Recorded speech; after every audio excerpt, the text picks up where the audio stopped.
歡迎嚟我意念頻道。我而家要講嘅係小小工程師系列5門。而家先拆啊嚇，因為我一早做好咗。拆嘢先，做完拆嘢。我哋首先需要兩塊咁嘅板，一塊呢個板，兩個呢個同兩個呢個，全部零件都係兩個，除咗呢個一個。首先將呢個搭喺呢個度，然後喺你嘅正面呢度，螺絲放喺度。你應該睇到係背面，我講俾你哋睇啦，係咁啦。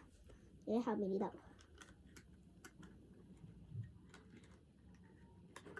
我就俾你哋睇清楚啲啦，就咁樣做啦。小心啦嚇，好難整，太唔穩。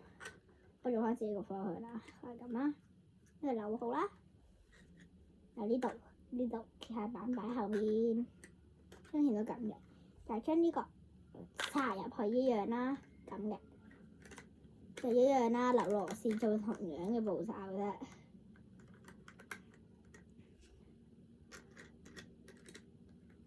做完今次呢個門咧就完成啦，下條片再見，拜拜。